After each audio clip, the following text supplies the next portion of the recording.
And when it was all said and done, even though the European Union put massive pressure on these heads of state and those delegations, and though George Bush, W. Bush, had sent a delegation and put pressure on folks, we prevailed. And it was just a major victory for our movement. And the U.S. delegation walked out. Walked out. We actually struggled with Bush and others, saying, you need to come to this, right? I was actually the national chair in COBRA at that time, and drafted letters to Bush and saying, you need to send a high-level delegation. And they were saying, we're not coming if reparations is on the table, or if justice for the Palestinians are on the table. What happened was Bush actually sent a delegation there. But when they found out that they couldn't change folks' minds, then they walked out. They left. And so it was the U.S. and Israel were the only... the U.S. and the apartheid state of Israel were the only ones who left the conference, or... Israel never showed up. Even showed. Because the rights of the Palestinian nation were being discussed. Oh, right. And so it was... regardless of that, we won that particular victory. And how many countries were represented at the conference? I can't remember the exact number, but it was over 180. Wow. And again, that all but two were part of that dialogue and that discussion. And all but two agreed that reparations were in order. Yes.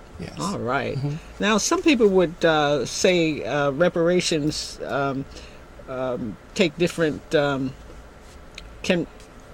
forms. Mm-hmm. Some say give us a check. Some say provide us with overdue education. Mm-hmm.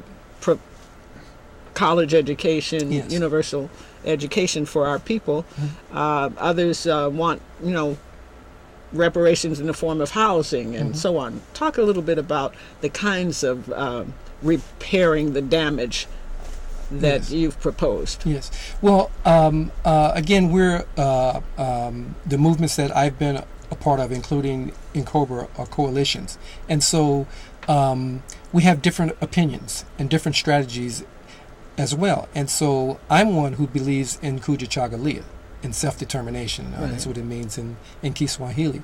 And that is that everybody has a voice, right? And everybody has self-determined priorities as well. And so all of those issues that you brought up and those needs that you mentioned, all of those are valid. Mm-hmm. And in fact, I think they all should be on the table, and much more. Right. In fact, we didn't guaranteed employment might be on the table. Employment. One of my major ones, and I know yours as well, is the release of our imprisoned and exiled political leaders who have been languishing in these jails for so long. That's a reparations demand, whether we're talking about African people or whether we're speaking of the Palestinian people or others. They want their folks out of these jails, their leaders out of these jails. And so all those things are valid. And COBRA did do a survey back in the mid to late 1990s. And the survey basically went out to thousands of people. We weren't able to get to millions, but we went to organizations and churches and street corners and prisons and schools and universities. And we talked about reparations, and we surveyed our people. We got a sampling of what did you want, what would be your reparations priority, and we came out of that process with 7 down payment demands, right? And they included billions, right, for educational and economic development for our communities.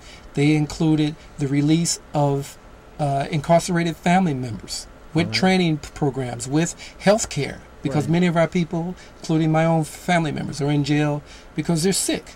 You know, they're addicted to drugs, or they have other issues. There's a lot of mentally ill people in prison. I mean, we've been traumatized, you know.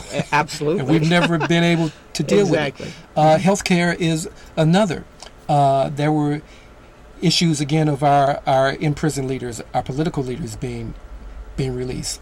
Groups like our National Black Farmers Alliance and agriculturalist groups, and my own Baba, who we commemorated the the 7th anniversary of his transition to the ancestors on yesterday, right?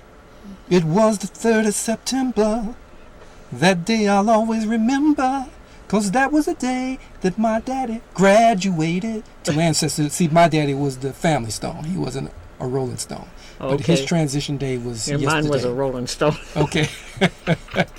And so it included land as well, because my Baba was a sharecropper before he ran up south.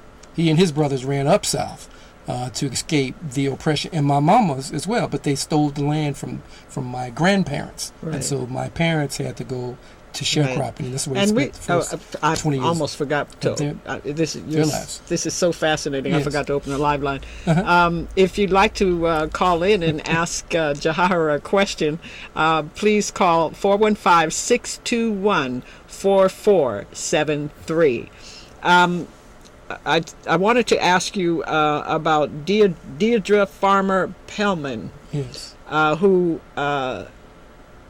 brought a lawsuit against Aetna, Bank America, and another CJ Railroads and others and banks. large Yes. railroad company, and so on. Talk a little bit about her effort and what happened. Yes.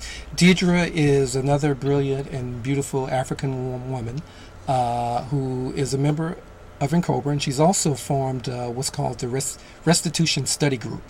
And she's been the lead plaintiff in several lawsuits against major corporations that accumulated their capital, if you will, accumulated their major earnings off the enslavement of African people. They were insuring slaves. Sure they were. They were insuring them. They were investing in them and in us.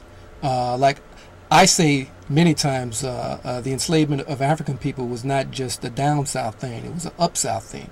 And we, in fact, were the first stocks and bonds on Wall Street.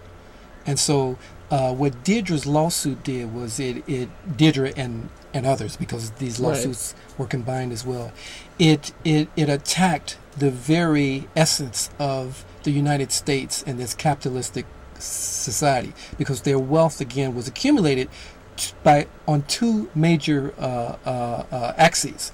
One was the stealing of the land, right, and the genocide against the indigenous people, and we support reparations for them as well. I was about to say, yeah. Yes, certainly, and tried to and the Chinese always have those connections. Brutally treated, and out here in the West, and they certainly deserve reparations as well. Right. We support reparations for all those who demand it. I got you. And so also Self-determination. on the free labor